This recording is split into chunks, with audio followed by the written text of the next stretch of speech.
എടോ മുന്നേയുള്ള വീഡിയോയിൽ ഞാൻ പറഞ്ഞതുപോലെ ഞാനിങ്ങനെ പാക്ക് ചെയ്യുന്ന ഒരു തിരക്കിലാണ്. അപ്പോൾ എല്ലാ സാധനങ്ങളും ആടിയിടിയും വലിച്ചു വാരി ഇട്ടിട്ടുണ്ട്. ഇതൊക്കെ പാക്ക് ചെയ്യലും വൃത്തിയാക്കലും ഒരു വല്ലാത്ത ടാസ്ക്കാണ്. എനക്കാണെങ്കിൽ തീരെ ഇഷ്ടമില്ലാത്ത ഒരു കാര്യമാണ്.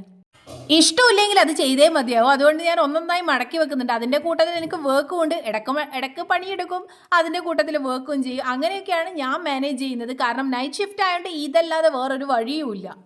അതൊക്കെ മടക്കി ഇനി അലമാര തുറന്നപ്പോഴേക്കും ഉള്ള സാധനം തേച്ച് എൻ്റെ അലമാരയിലുണ്ട്. പിന്നെ അതെല്ലാം വലിച്ചു വാരി പുറത്തേക്കിട്ട് അതെല്ലാം ഇനി മടക്കി വെക്കലാണ് അടുത്ത വലിയൊരു കാര്യം. ഇതൊക്കെ മടക്കിയിട്ട് വേണം എനിക്ക് വീട്ടിലേക്ക് കൊണ്ടുവരേണ്ട കുറച്ച് കുറച്ച് സാധനങ്ങൾ മാത്രം എടുത്തു വെക്കാൻ വേണ്ടിയിട്ട്. ഇതൊക്കെ നിറച്ച് വെക്കേണ്ട ട്രോളി പിന്നെ സെറ്റ് ചെയ്യാതെ ഇങ്ങനെ സൈഡിൽ ഉറങ്ങുന്നുണ്ടായിരുന്നു. പിന്നെ ആണെങ്കിൽ റീസെറ്റ് ചെയ്യാതെ നമുക്ക് പോകാനും പറ്റില്ല. അങ്ങനെ കുറേ വീഡിയോ എല്ലാം കണ്ടിട്ട് ട്രോളി ബാഗിൻ്റെ പിന്നെ ഞാൻ റീസെറ്റ് ചെയ്തു. അതിൻ്റെ ഇടയിൽ കുറേ സംഭവങ്ങൾ ക്ലീൻ ചെയ്യുമ്പോൾ എൻ്റെ കൈയൊന്ന് മുറിഞ്ഞ് ഇത് ചോര വന്നു. പിന്നെ ആ ചോര കുറേ സമയം കഴിഞ്ഞപ്പോൾ കട്ടയായി. ഞാനിങ്ങനെ വർക്ക് ചെയ്തുകൊണ്ടിരിക്കുമ്പോൾ പിന്നെ കുറച്ച് കഴിഞ്ഞപ്പോൾ ഫുഡ് കഴിച്ചതാ. ആകെ കൂടെ ഒരു അലങ്കോലായി കിടക്കുന്ന എൻ്റെ റൂമാണ് ഇപ്പം നിങ്ങൾ കാണുന്നത്. ഹവൂ അങ്ങനെ എല്ലാം വൃത്തിയാക്കി കഴിഞ്ഞു. ഇനി നേരെ ഓടിയിട്ട് ബസ് പിടിക്കണം, അത് കഴിഞ്ഞിട്ട് മെട്രോ പോകണം, ട്രെയിന് പോകണം. ഒരു വലിയ യാത്രയാണ്. ഇനി അടുത്ത വീഡിയോ.